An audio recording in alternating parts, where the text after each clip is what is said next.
Yo, what's up everybody? Angelus here, and welcome back to another Call of Duty Vanguard video. And today we are going to be showing you the best controller settings for both console and for PC. Alright, getting into the settings, we're going to start out in the controller tab, and we'll start off with horizontal and vertical stick sensitivity. I keep mine at 7.7. The high, a lot of people like it lower at 6.6. Honestly, just go into a custom match and mess around with your sensitivity and see what fits best for you. I personally like 7.7, it feels the best. Okay, you want to keep these both default 1.1.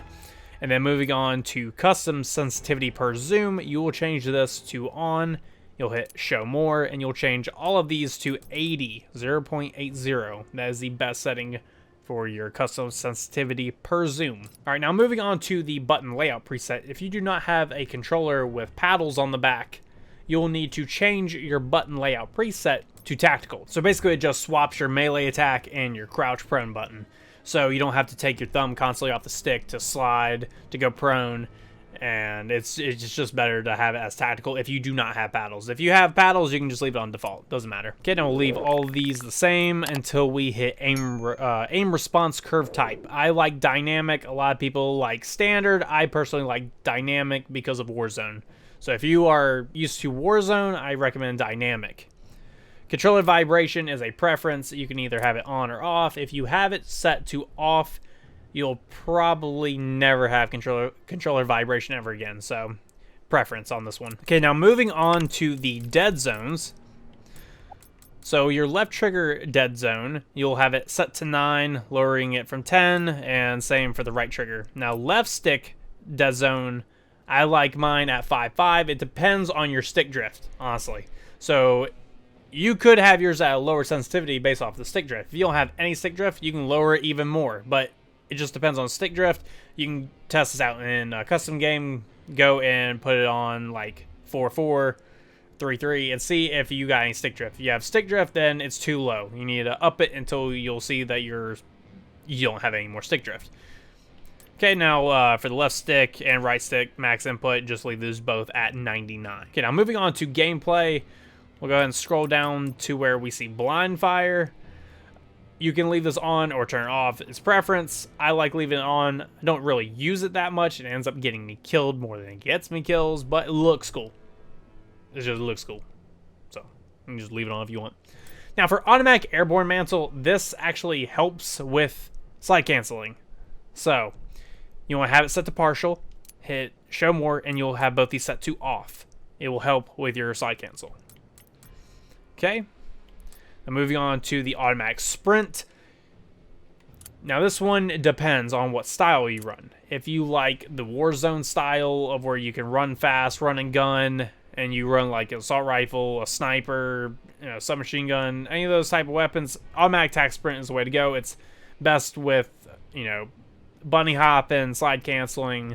So it's best to have it on automatic attack sprint. It makes it a lot easier than you mashing on your, on your sticks as well. Now, if you're running a shotgun, turn it off, because you don't want your weapon going up in the air for you doing tac sprint when you could always have it swaying at your side and you just hip fire the shotgun. Because in this game right now, shotguns are a little broken, just a little bit. Okay, now sprint cancels reload is the next tab. You will have this set to on. Say you are popping a reload and someone comes around the corner and you're mid-reload. If you have it set to off, you're stuck in the animation until you're done. So I recommend turning this on so you can get out of that animation. Sprinting door bash, leave that on. Slide behavior, you want it on tap. You do not want it on hold because it is a lot easier to do slide canceling with. So you can do slide, jump to do your slide cancel. So it'd be a lot easier to tap than to hold. So make sure you have slide behavior on tap. Okay, now moving on to graphics. All right, for brightness, you want to keep yours at about 50 or a little bit lower than 50. You want to adjust the way your screen looks via your monitor or by your TV. So change the way your screen looks by your TV or monitor. You don't want to up the brightness to see more because it's just going to make it white and washed out and you can't really see people. So recommend about 50 or a little bit less than 50. Okay, now moving on to field of view. Now this is another preference choice. I honestly like anywhere in between 110 to 115. 120, you get to see a lot more, but it's blurry on the sides and you can't really, you don't really get a full, crisp, clear picture, if that makes sense. So 115 is that sweet spot of where you get the defined look and it just feels natural and you get enough information. So 110 and 115 is the ballpark you want to do for field of view. Now, when you hit show more and you go down to aim down sight field of view, now this is independent and affected. So independent basically keeps your aim down sight visuals to that of your, like, say 115 field of view. So it's going to be 115 field of view zoomed, aim down sight. Versus if you go to affected, it's going to swap it back to 80 field of view. So you're running 115 field of view, but when you aim down sight and start shooting, affected will put you at 80 field of view. So it just messes with it. I recommend having it on independent so you can keep with that one, whichever field of view you have. Okay, camera movement, you want it set to 50. It just visually looks a lot better. World motion blur, turn it off. It visually looks cinematic and cool, but just turn it off.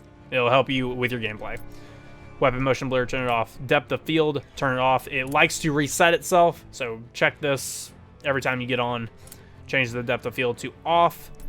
Now, this thing right here that I'm not going to try to pronounce because I'm going to butcher it. I don't know how to say that. But change that to on. It makes your game look a hell of a lot better and move whatever that thing is, strength, to the max. It'll make it look sharper, and just the visualization of the game looks a lot better. On-demand texture streaming, this has been known for the packet loss or the packet bursts that you see on your screen. This comes from that. So you can turn it off if you want. Honestly, I don't mind seeing that little notification on the side, so it doesn't really bother me that much. Okay, moving on to audio. I've got my master volume at 100, music volume at 25, dialogue at 25, sound effects at 100, with the hit marker volume at 75, so I can hear footsteps and hear what's going on around me. Now, the rest of this, you can just leave it to your preference on how you want your microphone settings. Okay, moving on to interface, you'll scroll all the way down to the bottom, and you'll go over to HUD elements, where you will have your minimap shape set to square if you do not already have it on square. You can see more of the minimap, and who doesn't want more information? Now, moving on to minimap rotation, you want this on, so anywhere you turn, your minimap will rotate with you, and yeah, you want it on. And last setting you really need is crosshair bobbing, and you want that turned off. Crosshair bobbing turned on. The crosshair moves to follow the camera when moving, mantling, and firing. You do not want that. So turn it off, yeah. And the rest of it, you just leave the same. All right, and that will do it for the best settings on console and on PC for controller. If you have any questions at all referring to settings, leave a comment in the comment section below, and I will definitely get back to your comments. But anyway, if you're new to the channel, you will see more Call of Duty Vanguard content. Make sure to subscribe to the channel, have your bell notifications turned on, and I'll catch you in the next video. Peace out.